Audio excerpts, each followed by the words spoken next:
explain again.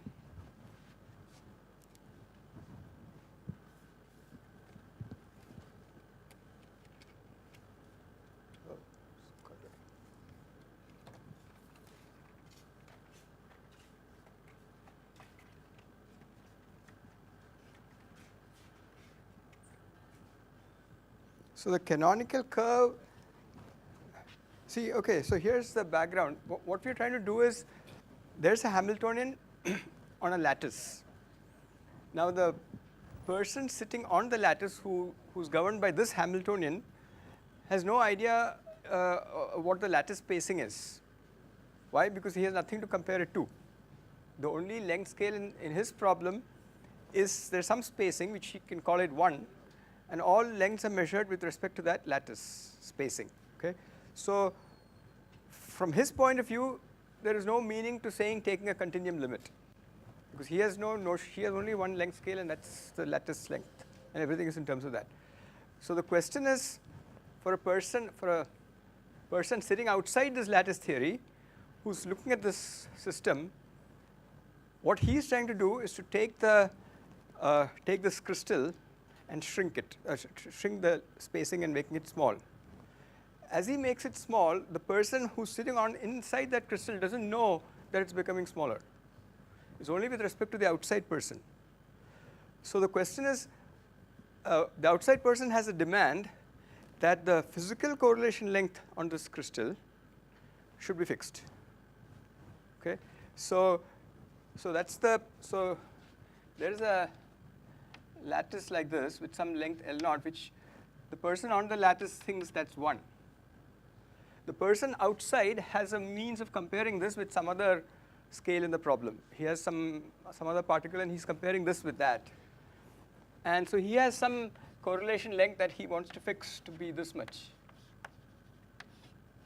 So call that the physical. So this is some fixed number like 1 angstrom. So what he wants to do is to shrink this lattice, but keep that correlation length fixed. Okay. So so the person sitting on the lattice has some correlation length on the lattice to begin with. What he's going to do? He's going to choose the. So what are the parameters that he can control? He can control the parameters of this Hamiltonian, the dimensionless parameters of the Hamiltonian, which is R and U. So he will tune that initially, and he'll have some dimensionless correlation length, C0, which will be some multiple of L0. So let's assume that to begin with, this is Cp is, let us say, 1,000 times this. So it's 1,000 times. This means L0 to begin with. So that means the parameters of the Hamiltonian are such that the dimensionless correlation length is 1,000. So this is what the person on the lattice knows. He knows he can measure the correlation length in this units, and he finds the number 1,000. Now the person sitting outside says, I want to make this smaller. So he shrinks this, and he makes this my new lattice. So this is, say, L0 by 2. He shrinks the lattice. But he doesn't want this correlation length to change, right? He wants to keep that fixed. So what does he have to do? He has to tell the person on the lattice to tune the parameters so that now the dimensionless correlation length is 2,000, right? He has to make this correlation 2,000 to keep that fixed. So the person sitting on the lattice is just, all he's doing is changing the dimensionless couplings, which is like the temperature, and he's changing the dimensionless correlation length that he measures to make that person happy. What is his requirement? His requirement is that the physical length should be that much, and he wants to make these L0 as small as possible. When L0 gets smaller, the person sitting on the lattice doesn't feel anything. For him, it's just 1. What he knows is the dimensionless number, and the dimensionless number he keeps cranking up to match that length. So he's basically tuning as he gives instructions to tune his L0 and R0, because he's shrinking this L0. He tells this guy, you have to choose your couplings in such and such a way. So that is the canonical curve. So we draw this. So this curve is drawn in this parameter space of U and R. It's a two-dimensional space, two couplings. And so what is the thing? You have various correlation lengths. So this was xc equals infinity, xc equals 5, xc equals 2, and so on. So well, I started here with 1,000, but okay, so let's say you started with 1, whatever. So at some point, he starts his theory with some value of xc. So in his case, say, so let's start with, let's call this xc1, let's call this xc2. So xc naught was equal to 1, and L naught was that much. So initially, his L naught was this much. So xc was 1. Then he makes L naught to be this much. So c1 is some 10, and so on. So when L naught is shrunk from here to here, or maybe 5, let's say 5, then this is 5 times that. So his c becomes 5. When L naught is shrunk to this much, c becomes, let's say, 10. So now this is 10 times this. Finally, when L naught goes to very small values like that, then this c becomes some large number, dimensionless number. So to get these different dimensionless numbers, the person sitting on the lattice has to tune his temperature, or some relation between R and U, which is effectively the temperature, to keep increasing the correlation length that he measures on the lattice, so that the person sitting outside sees the same correlation length. So those choice of curves, so for every, so he has to choose some point on these surfaces, following that guy's instructions. So as he tunes his coupling, and he approaches the c equals infinity curve, at this point, this guy has infinite correlation length, so he can, in outside units, L naught can be very small. Okay? So this curve is up to you to choose. The only requirement is that you should go from this surface to this surface to this surface. So you can choose it like that, you can choose it like that, whatever way you want, as long as you choose the correlation lengths appropriately. So in terms of the Hamiltonian on the lattice, this is your choice of H naught. This is not an RG trajectory, it's a choice you make. Okay? So for a given L naught and C, there is a choice. The value of L naught is irrelevant for this person. He only cares about C. The value of L naught is relevant for this person, because he has to know what L naught is. So it's for a super person sitting outside the lattice that L naught has a meaning, because he's comparing it with some other mass, maybe an electron mass or a Planck mass or something. So this choice of initial starting curve is it was called the canonical curve. So whatever canonical point you start with, this is your H naught. Then there is some fixed point here at P, which we call P0. So all these things will basically float to that. So this is, let's say, 1,000. Then over here, so when you're here, you'll go like this. This is some critical surface. Sorry, this is some critical surface. Oh, sorry, no, this is my critical surface. So the fixed point is here. And this is asymptotically it goes like that. This is a trajectory that I call the renormalized trajectory, which flows from here to here. So in some sense, your theory, you can say lives, you can define a theory to live on this space, on this line. But you don't know what this line is exactly, because it actually involves tuning a lot of parameters of your Hamiltonian. So the simpler thing is to just start with some canonical Hamiltonian with just 2 parameters, and just apply the RG a large number of times, and you'll automatically asymptote to this theory. Okay? If you knew what this theory was of right hand, you could have just started there. But you don't know what that is, so you start from some random point. All you know is it has correlation length very large, and you apply it and you will asymptote to this theory. So this process so these are RG trajectories. This is some starting Hamiltonian that you have to choose. Okay. So this process of going from here to here is what is normally called renormalization, because you have some coupling, some cutoff, which you're trying to take to infinity. The lambda L naught is a length which is taken to 0, so the cutoff lambda naught is being taken to infinity. And as you take the cutoff to infinity, you have to tune your parameters, otherwise your theory won't make sense. So that is the process of renormalization that people do in this language. Okay. Any other questions about this? Incidentally, there is some numerical, I just took out some plots. There are some numerical plots about how things move from the Gaussian fixed point to the Wilson-Fisher. So this is like, so this Wilson-Fisher point is like this point. So you can imagine you're in some Gaussian fixed point and you're going on the critical surface to the Wilson fixed point, and then there is this canonical curve, this one. Okay? And these are all these other trajectories. So that, you can look at this reference. I don't have the reference here. I think it's a paper by, I think I gave this reference in my first lecture, Bagnalls and someone. There's some articles by him. And they have some numerical data where you actually see these curves.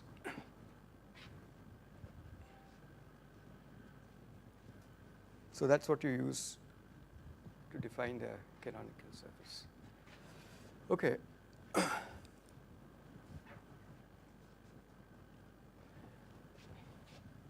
So there are two main things that I want to do before I finish this course. One is the promised exact RG, which I will do next time. So two topics. One is the exact RG, which is a little outside the logical scheme of things. It's just an exact version of this RG, and you can study it for formal reasons. The other is what I'm going to do today is the connection. So all this was done in this language of lattice and non-perturbative RG. How do you make connection with the usual continuum calculation, the beta function? You have a beta function in the continuum. What is the connection between this evolution and the continuum beta function? So actually, this is also described very well in the article by Wilson that I gave you, not the Wilson and Kogut article, but there's a Reviews of Modern Physics by Wilson, where he, amongst other things, he discusses. And in this discussion, you also see what is the meaning of these divergences, logarithmic divergences, which you get in perturbation theory, which you renormalize order by order. Okay. Here we never talked in terms of divergences. There's no issue of any divergences. So the divergence is a problem for the field theorist who wants to take L naught to infinity, and it's done perturbatively. Sorry, no. Sorry, lambda naught, yeah, L naught to 0, yeah. And so that's one thing. The other thing is beta function and the flow of couplings has some properties which seem very miraculous when you do it in perturbation theory. You formally see that those properties have to hold, but if you follow this logic, it's actually clear why those properties have to hold. So let me talk about that connection with the continuum beta function. And the crucial role is played by the irrelevant and relevant variables. There are infinite number of irrelevant variables. So let me remind you that the beta function is usually written for the marginal coupling. Marginal means in four-dimensional field theory, it's the dimension 4 coupling, or dimensionless coupling, the dimensional 4 term. So in the lambda phi 4 theory, we write a beta function for this, or in this language, the u. Okay. Or in gauge theories, it's the charge, which is the coefficient of, if you have in QED, there's a psi bar, gamma mu, psi a mu coupling, which is dimension 4. So this is a marginal coupling, and you write a beta function for that. But we have seen that the Hamiltonian actually has an infinite number of terms. Once you start doing your RG, there are an infinite number of terms you can write down higher order. You can write down phi 6 terms and phi 8 terms and all that. And we also saw that these are the so-called irrelevant terms, and we saw that they do not affect the fixed point to leading order, and you can do it in a controlled manner. But all these terms actually play a big role in getting that continuum beta function, which you don't see in the usual continuum calculations. Continuum calculations, you don't do that. It's just run in one go. But if you do it here, you'll see the role played by those things. So let me start by writing down this equation, which you have seen. So this is the equation for the RG trajectory. So you start from any here and you go along this trajectory, you follow this equation. Okay. So HT is some at some point P. And remember, T refers to this RG time, which is basically the number of iterations you do, but it's a continuum version of that. In fact, I will use the discrete version of this, which is HL plus 1 is UHL. The discrete one is conceptually easier. It's easier to think in terms of discrete iterations. Okay. So, and remember that this iteration equation does not depend on L. Okay. It's the same thing. When you go from L to L plus 1 or L plus 1 to L plus 2, it's the same thing. That's equivalent to saying that this doesn't explicitly have a T in it. Okay. So what we're going to do is to, well, if you're going to talk about relevant, marginal, etc., that means you define these in terms of linearized perturbations about some fixed point. Okay, so here when you say this has dimension 4, it is with respect to the theory with lambda equals 0, which is the pure Gaussian theory, where all dimensions are canonical, then lambda has dimension 4. At some other fixed point, the dimension of this operator will be different. So we saw that the Wilson-Fisher fixed point, they have different dimensions. So we'll start with a deviation. So we'll write HL is some H star plus delta HL. Okay. And then we'll write an iteration equation for this guy, because H star, it doesn't change. So we write that. Okay. So delta HL plus 1 is L times, so this is the linearized part. And the linearized part, depending on what the coefficient is, will decide whether it's relevant, irrelevant, marginal. Plus the nonlinear part, which I will call N. And you assume that the coupling constants are all small enough that this term is higher order and smaller than this one. And so that's the assumption that perturbation theory, you can solve the equation in perturbation theory. Otherwise, you have to sit on the lattice and do things numerically. Okay. So we will assume that delta HL can be expanded in a series of all. So I'll use the notation mu m. So L is the subscript for the Lth iteration. This is just some. So this refers to all the relevant variables. Typically, there's only one or two of these. So in this example, there was R times sigma s squared, or B times, what was B? Well, in the continuum language, mass squared times 5. This is the relevant variable. Or in our lattice, we use the notation R. Then there are the marginal variables, which I will call Gm. This is also, this is marginal. This is also usually a finite number of them, depending on the kind of terms. And then there are an infinite number of irrelevant variables, which I will call Wm.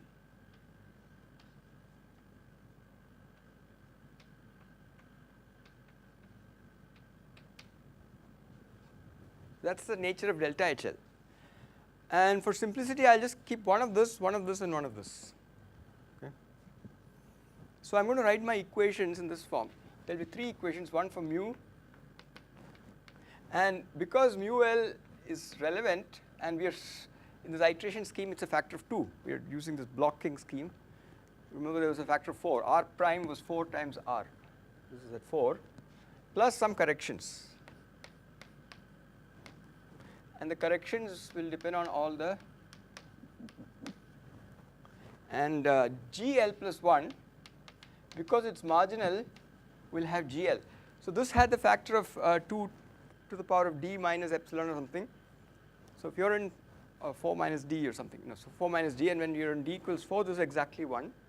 If you're away from 4, you'll have some small parameter, but we'll assume to begin with that it's exactly marginal. And NG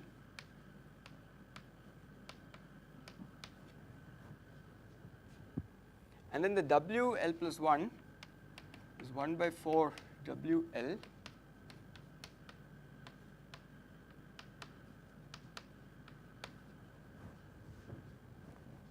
So that's the kind of equations that you have to solve. What is n? This one. The n is the nonlinear terms. So this is linear, this is nonlinear. So typically this will start off at order of mu squared, g squared, w squared combinations. And you're assuming it's small compared to these. So now you have to worry. So you notice that this equation and this equation are in a different category from this one. Here it gets smaller and smaller, here it gets bigger and bigger, here it more or less remains the same. So you treat them differently. So let's look at this one first. So to get a solution, so let's define xl as 4 to the power of l wl, basically to absorb that 4, and you'll get an equation of this type.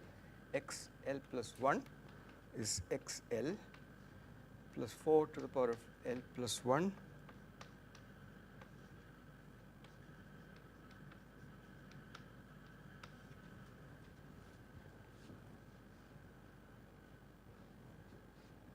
and if you get L in terms of 0, you'll get an equation of this type. xl is x0 plus sum over n equals 0 to L minus 1, 4 to the power of n plus 1 nw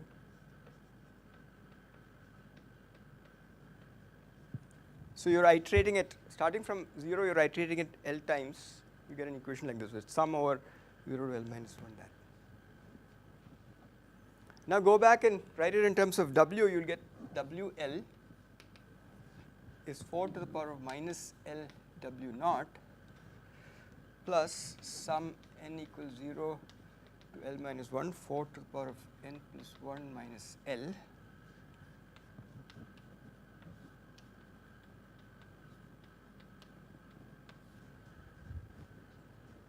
That's the nature of the, sorry? Where did I get this? Oh, remember when we did the perturbation for R and U, we had R prime was 4R to start with.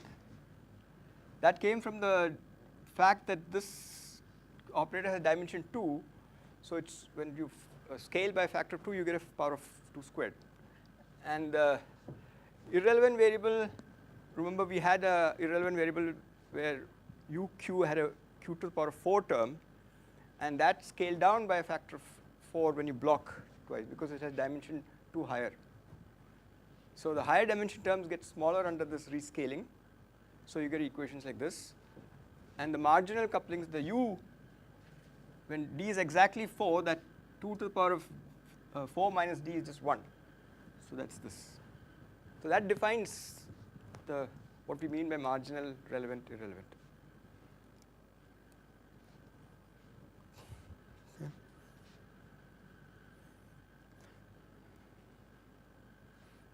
Okay, so from this one thing is very clear, and that's what makes this equation not dangerous, in its language, that the effect of W naught is damped by this power of 4.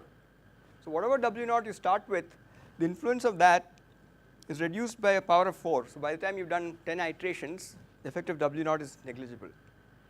It feeds in through this, because this involves all the earlier W's. But you can see that in each iteration, as you go, the effect of the W you put in at one iteration, by the time you go down 3 iterations, its influence is always down by 4 to the power of the number of iterations. Okay? So what that means is in this equation, although if L is very large, although there are a lot of terms in this, only the terms near, those values of n near L matter. The other ones are all damped by these powers of 4. Okay? So this equation is always well behaved. There is no problem as L becomes large, because the effects of the W's are always damped.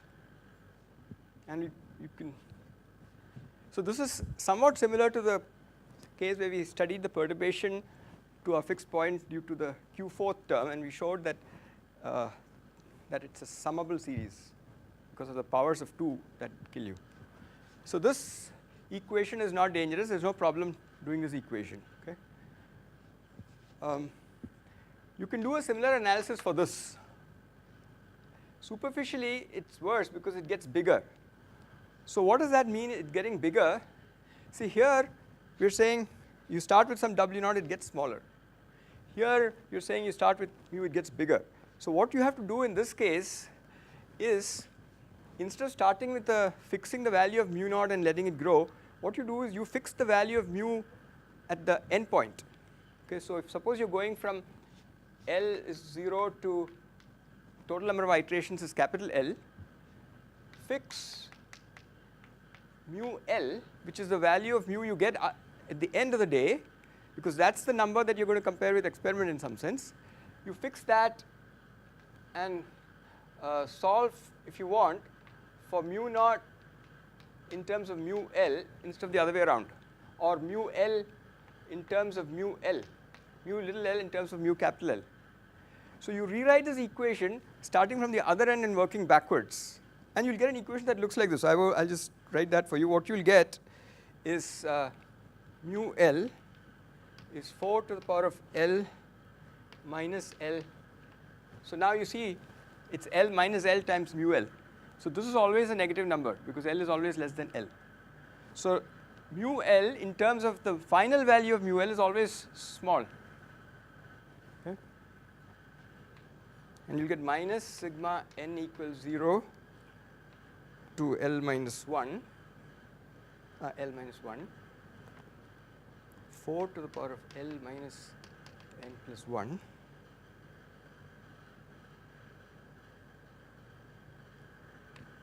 n mu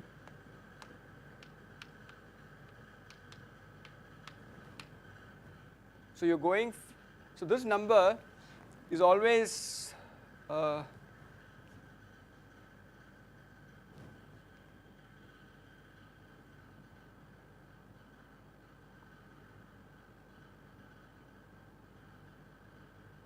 think I've lost a fact. This should be no, this is correct. This is correct. The point is, in terms of mu L, it will get smaller. So when you put in the values of mu n in terms of mu L, they'll always be small numbers. Suppose your mu L is fixed to be a finite number, all the earlier mu n's will be small numbers. In fact, you can show that since they'll be down by powers of L, the net effect of that will kill this factor 4. Okay? So we'll see an example of that. We'll write down a few terms of that later on. So this is actually, what you're doing here is a famous fine-tuning problem. You know that scalar masses have this quadratic divergence. That is this fact that mu L grows as you do this iteration. So what do you do in that case? You don't fix the bare quantity and calculate what happens at low energy. You fix the low energy mass to be what you want, and we tune the bare value so that you get that mu L. And that's an enormous fine-tuning, but it's consistent and calculable.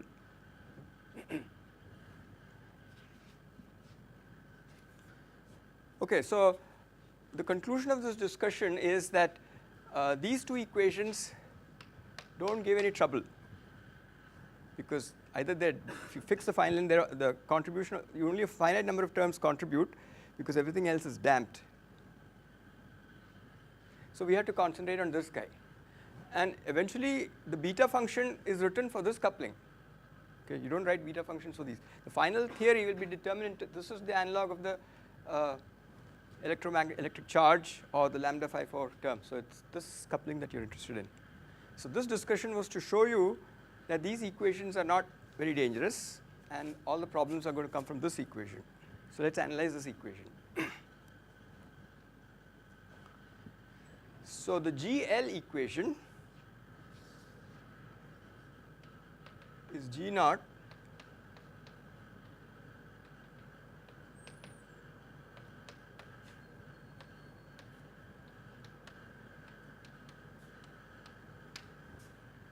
now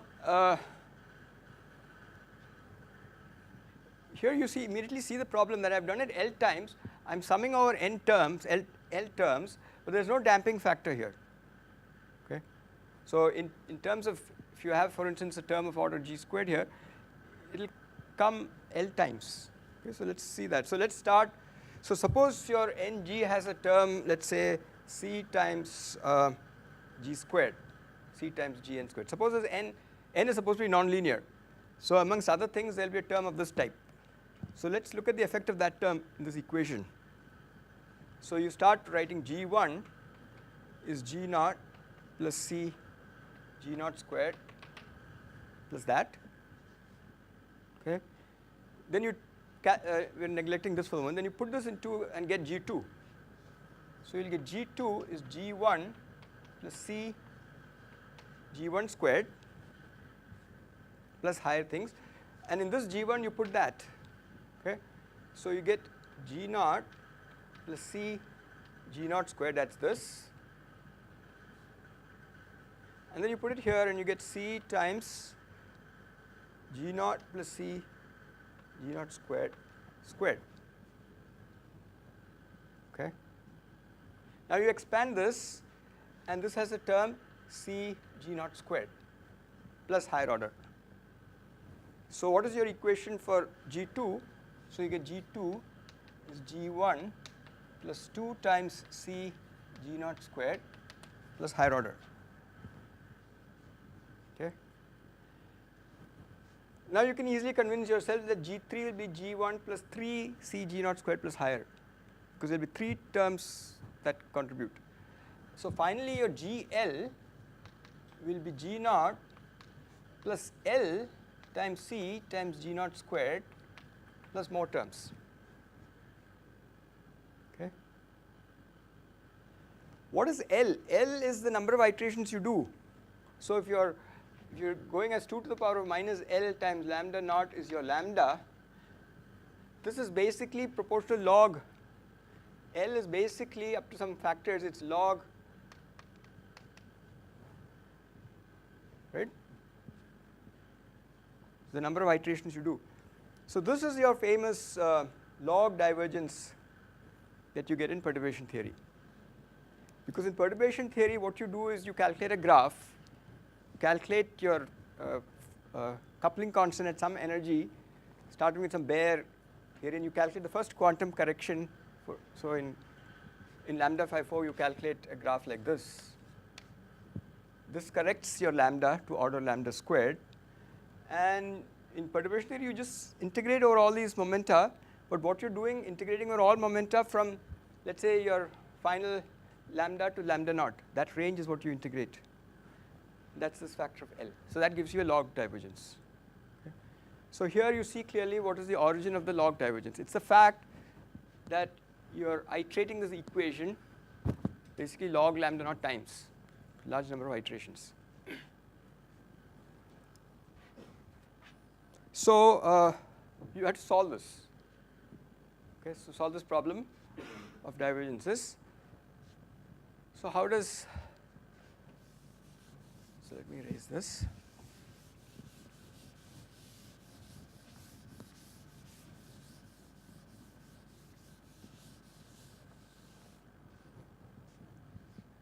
So the solution in practice is to obtain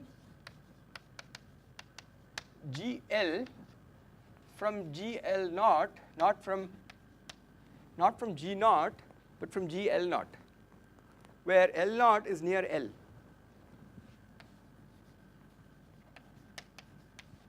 L minus L naught is some number of order 1. So instead of starting from G naught and calculating GL, you start from GL naught and calculate GL. Okay. So let's write the equation like that. So I'll write the equation now as GL is GL naught plus sum n equals L naught to L minus 1.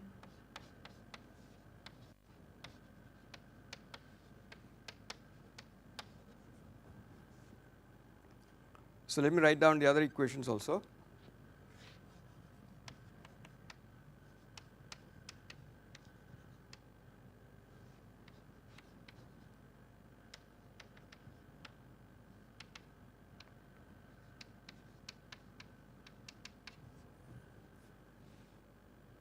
Oh, n starts at L. Yeah, I think I wrote down n starts from 0.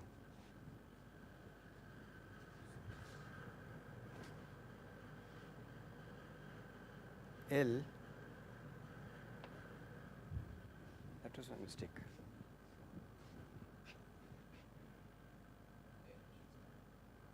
L minus n plus 1. Sorry? Is it?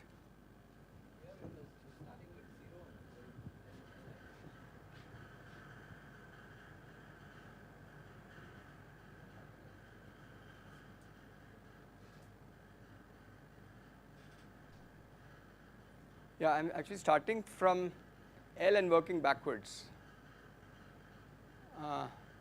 No, it should start from N, because I'm starting at L, capital L, and working backwards to N. This one. Huh? Oh, sorry. Oh, this is wrong. Yeah.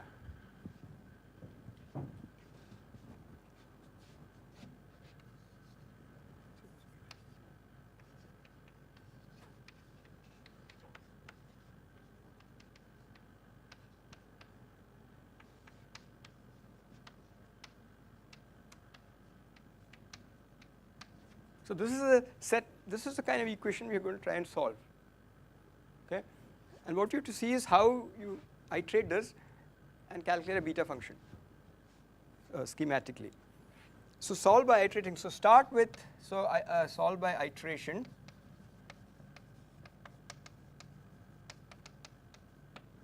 So start with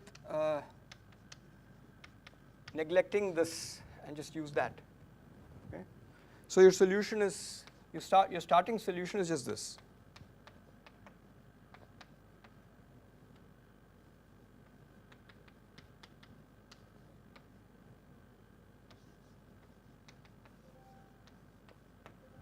So if you neglect the nonlinear corrections, this solves this system. So then you put this into the n and get the next iteration.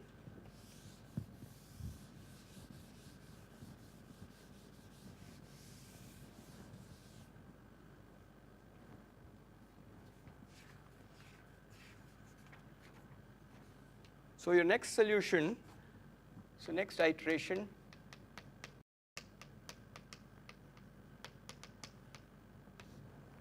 you get mu L is 4 to the power of L minus L, mu L minus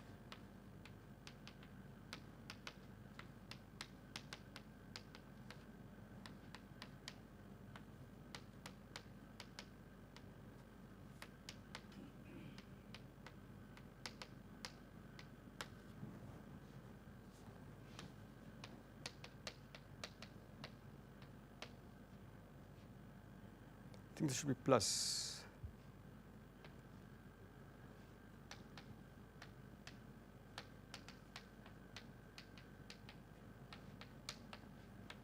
So I'm just writing everything for completeness.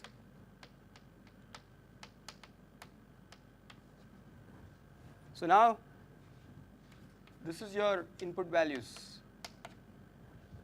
Okay, for mu, the value of mu at the end, the value of W in the beginning, and all the GL naughts. And GL, so this is your next iteration.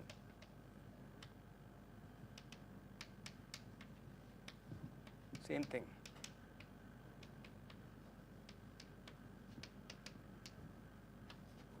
Okay. So let's see the effect of this. So first of all, you can see that GL is going to be GL naught plus L minus L naught times C GL naught squared compared to just L. Previously we had an L, now we'll just have L minus L naught, which is a number of order 1. It's not a big number. And let's see the effect of the well, let's see the effect of these equations. What about that equation? So I'll just estimate. So suppose your n mu is of the form sum C1 g squared plus C2 mu g. Example, I mean it's some nonlinear term in mu's and g. So just look at the effect of these terms. Okay, plug this into that, and you will see that your mu L. So put in this value of Gn. So use this equation to put in, so Gn, you can put in is n minus L naught times C G L naught squared. This term is n minus L naught, that. Finally, you put all those in and you'll get your mu L will be of the form, the series will typically be of this type, n equals L minus 1, 4 to the power of L minus n plus 1. So we're looking at the n dependence because the series is summed over n. I want to see if large numbers are generated by the sum. Remember, the sum is what generated this L term. Okay? So for GL, it's only this one. And the question is, here you're going from n equals 0 to L, and here you're going from L to L, which are large sums, large number of sums. And the question is, are large numbers generated in that sum? So we want the n-dependent part. So you get a term like this, which is the damping term, plus the contribution due to this, which is of the form C1 n minus L naught squared times C squared. So this comes from this term. Remember, we said that n mu has a term of the form G squared, and G we are putting in that. So that's this contribution. What is the contribution of this? This guy contributes a term of the form C2 times n minus L naught C G L naught squared, 4 to the power of n minus L mu L. So this is a typical sum you can expect in the mu correction. This is if your mu is like a mass term, this is the mass correction to the mass. Now you can see that although there are powers of n here which would diverge, they're all damped. That's the crucial point about the mu equation and the W equation.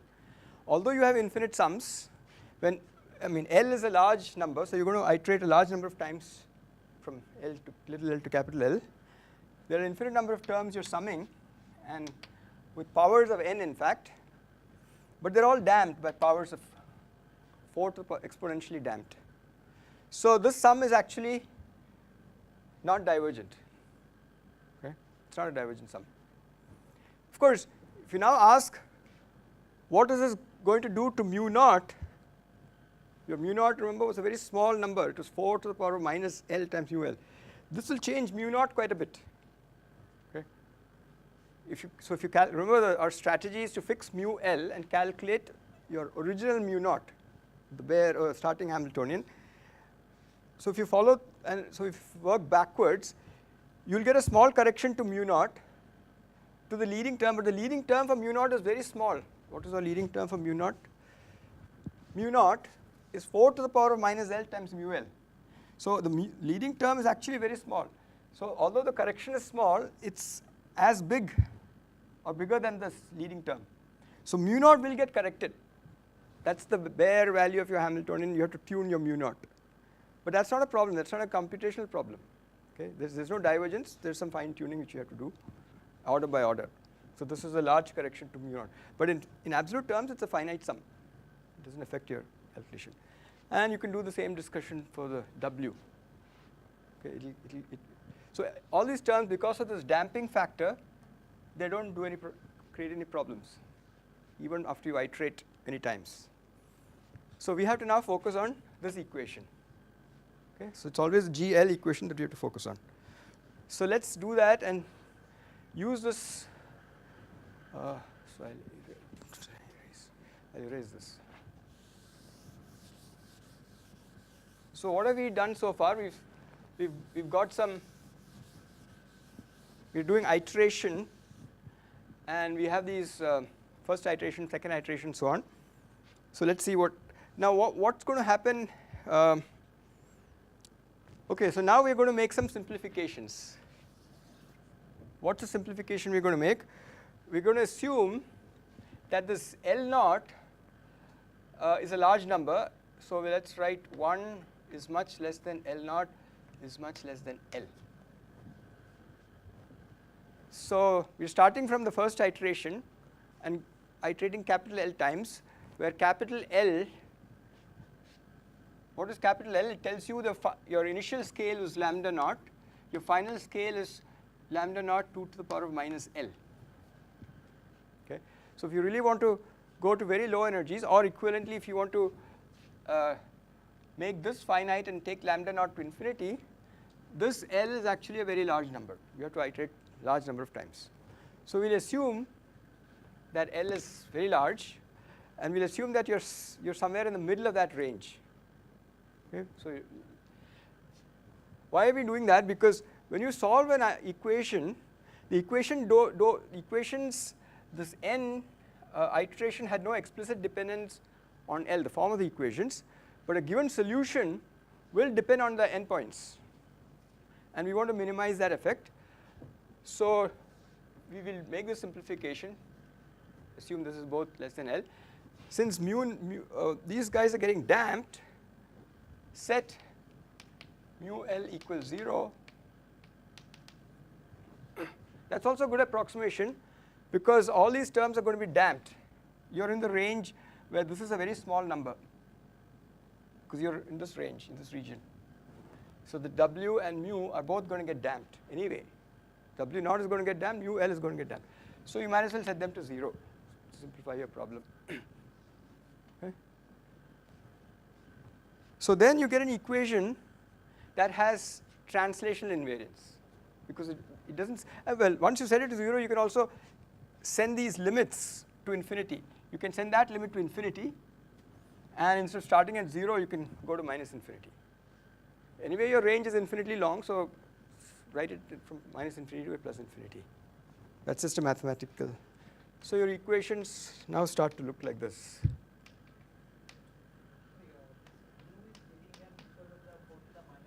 Yes, yes. Same factor. Both of them have the factor. W is getting damped because your initial W naught is your starting input, gets smaller. Here your final mu is your input, and that's always damped by that factor, because you're working backwards. So both endpoints, the effect of the endpoints are damped in the middle. So you can set that to 0, set this to 0. So this is your equation. This is the form of the equation.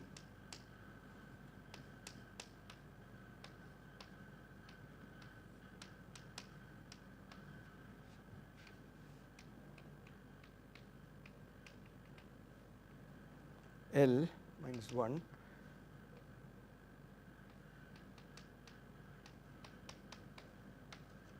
I don't know that, and GL is GL naught sum over n equals L naught to L minus 1 and G.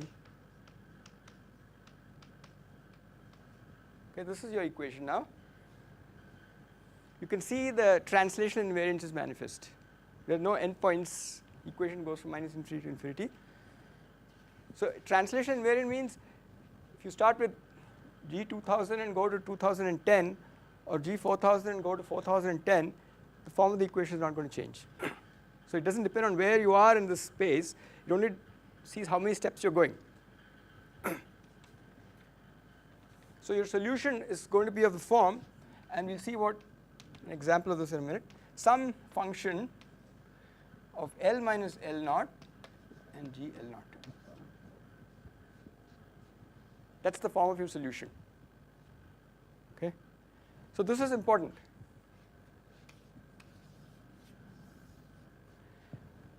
So this is important because remember when I wrote down this equation H L plus 1 is some function of U H L, and I said it doesn't depend on L.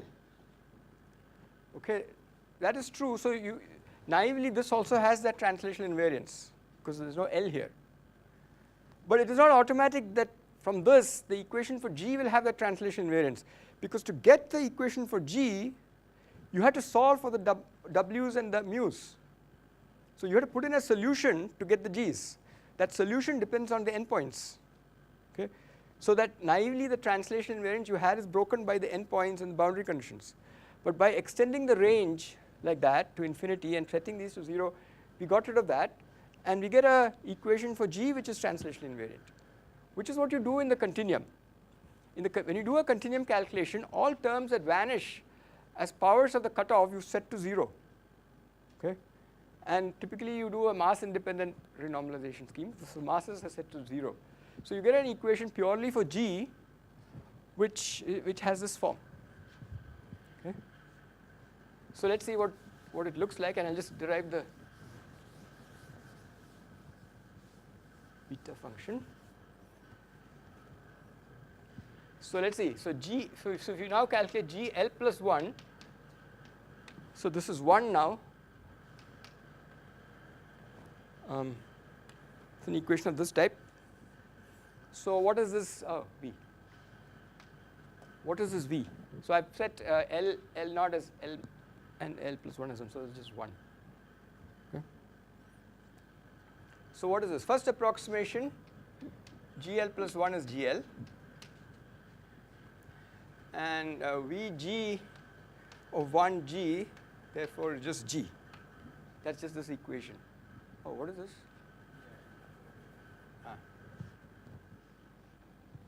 Right.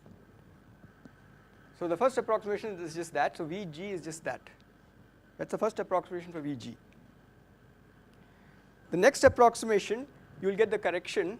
So you'll get Vg 1g is this G plus the correction, which is Ng times 0 G 0. Why 0? Because we set mu L to 0, W naught to 0, and we just have G, one iteration. So Vg has this form. Vg is the recursion relation. I'm just repeating the recursion relation here. Okay. And we made an assumption that Ng starts off as some C times G squared. So this will give me G plus C G squared. So your to the first approximation, your recursion relation is GL plus 1 is GL plus C GL squared. That's the next iteration. Now you have to plug this back in so you go to the next order, but when you go to the next order, you can't put mu as 0 because mu gets generated. Mu L was set to 0, but the next order it's generated. Okay, and you'll get corrections. So you'll have terms here of the form mu times G, and mu gets generated in order G squared. So you'll get terms of order G cubed here. Similarly, W gets generated to order G squared. So you'll get WG will give you a G cubed term. So to next order, you must include the effect of the mu and the W in this. Okay. So in other words, you'll get GL plus 1. Next order, you should write GL plus 1 is GL plus CGL squared plus the effects of those terms, which you can characterize as C3 GL cubed plus so on. I just showed you that the effect of the mu and the W is order G cubed. So there will be a correction here when you put it back in. So what you have to do is to iterate this back here, calculate mu1, put it in here. Mu1 will be of order G squared. G squared. So here there will be a term of the form mu G, which will be of order G cubed. So that's this correction. And so you'll get a correction like this as you iterate. So what's the iteration? You're just taking the solution and putting it back in because you're assuming the nonlinear terms are small. And with each term, you have to include the effects of these guys. But they all will generate an infinite series like this as you iterate it repeatedly. So what do?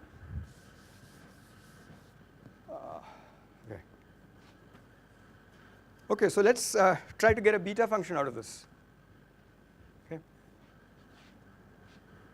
So GL plus 1. So I'm going to write down a following Taylor expansion.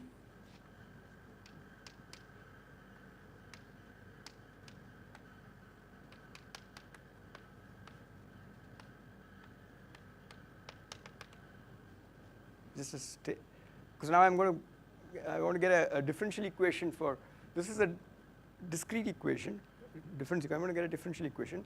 So assume an expansion of this type.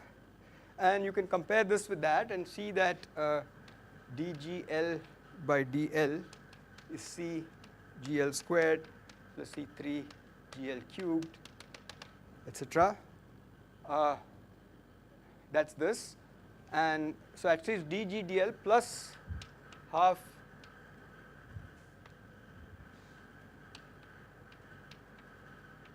so I'm keeping the first two terms. So I'm saying this thing therefore must be equal to that. And then I put this on that side, so I get an equation for dgl by dl c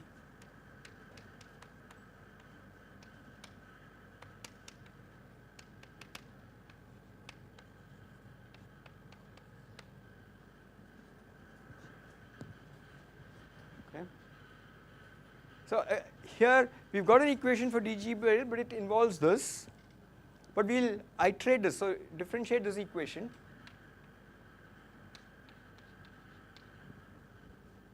What will you get? You'll get 2cgl plus 3c3 gl squared times minus half. I just differentiated this. So differentiate means you do dg, this thing differentiate with respect to gl and then dg by gl. That's just chain rule. This is what is given by that. So you see, but you see now that this starts off as order g squared. This starts off as order g. So d squared g by dl squared is order g cubed. Okay, so it's a correction. So what is this equal to? You put this. For this, you put this into that. Okay, so we are iterating order by order. You have to, when you do the calculation like this, you have to keep track of the orders and consistently keep to a given order. So right now I'm keeping to order g cubed. G squared correction is there. I'm trying to. This is also order g cubed. So I'm going to get that here. So dg by dl is this. So we put that in. So this is equal to that c gl squared plus c3 gl cubed. So when you multiply this gl squared times that, you'll get a 2c gl cubed. So this will be 2c gl cubed plus higher order. Okay. So now I've got this, and I use this input here to get dg. So this equation is accurate to order g cubed, because I've got g squared, g cubed, and this also I've got to order g cubed. Okay, so let's see what you get. So you get dgl by dl is c gl squared plus c3. So half this half times this 2c times this c. So half of 2c squared. So that's c squared times gl cubed plus order. Okay. So this is a correction due to this. So we've got a beta function for g to order g cubed, and then you can iterate this process and get it to all orders. Okay. So this is what you call beta .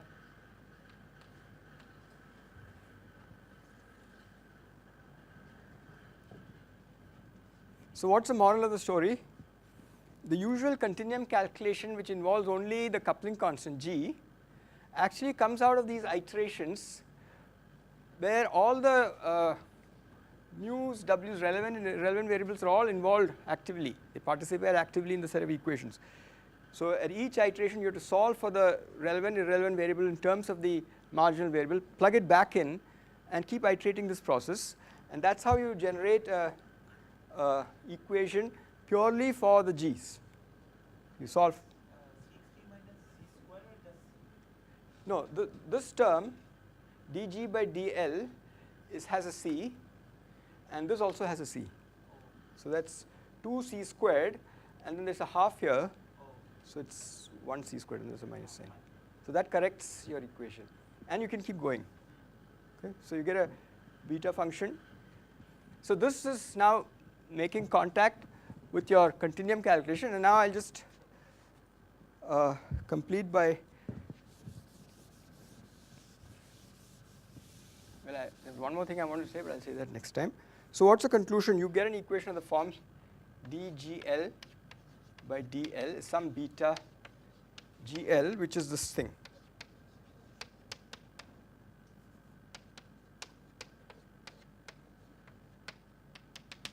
You've got that equation. So you solve it, and you get a solution like this. So to obtain this equation, we did a fairly consistent method by starting with a GL naught as a function of GL and so on, kept everything under control. But now that you've got an equation like this, you can solve it as a differential equation and get GL as a function in terms of your original solution, and the leading solution is just G naught. So this is just, so if you solve this equation, dg by dl is c gl squared. Okay, so you get dg by c gl squared is dl.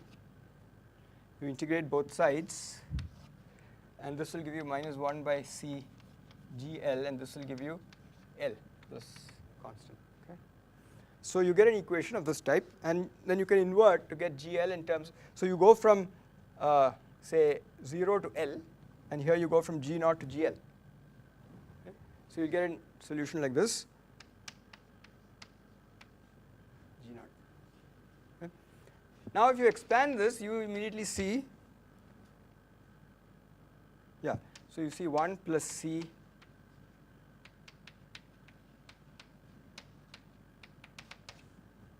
so on. Suppose you expand it, which you shouldn't do, but suppose you did, then you would recover your L, factor of L, and so on. These are your log, this is your log divergence.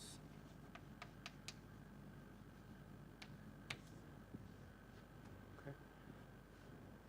So what this method tells you, it suggests that you use the RG instead of doing a series like this. What you should try in fact to do is to calculate the beta function at that value of g. The calculation of beta function at that value of g does not involve knowing earlier values of g. It only involves values of g close to this GL, because that's the calculation we did. So you calculate the beta function. This calculation is a reliable calculation. It involves only L's near L. And then solve that differential equation, and then if you want, you can expand it back, and you will see all the origins of your log divergence, which you see in your continuum calculation. Okay. So this is making contact with how you start from an RG. So the RG equation, I want to repeat this, involves all these coupling constants, infinite number of them actually. It's an infinite sort of coupled equations which you have to solve iteratively and get this beta function equation. Your usual continuum calculation does that for you automatically. So that's why the continuum techniques are very powerful. If you had to do this iteratively, you would need a computer to do it. But when you do it in Feynman diagrams, you automatically do it. But you shouldn't do it like this. This is wrong. So you have to do it in a more intelligent way, calculate the beta function so that your integration is over a small range of values, and then get this exact solution. Well, this is not exact, but within this approximation scheme. So I don't have time, so I'll stop here. There's one more thing I wanted to do, was to just show you how, if you didn't know all this, you would do your continuum calculation. How would you renormalize? Because that's what you usually do. When you do your continuum calculations, you don't know all this background.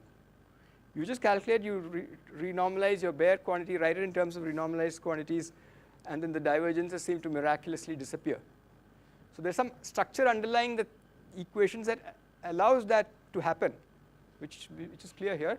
So I'll just do that next time, and that will tie up to the Polchinski proof of why lambda phi 4 is renormalizable, because he uses an equation similar to this. And so I'll talk about that, and then I'll talk about the exact RG, of which there are many versions. I'll talk about the Polchinski version.